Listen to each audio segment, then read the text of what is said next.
عالمی دنیا سے خبر ہے کہ غزہ کی پٹی میں صہیونی بربریت کا بازار گرم ہے۔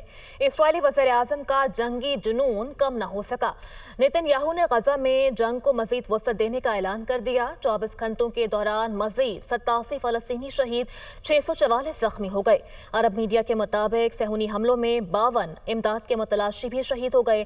کم عمر بچوں سمیت 8 افراد غذائی قلت کا شکار ہو کر شہید ہو گئے۔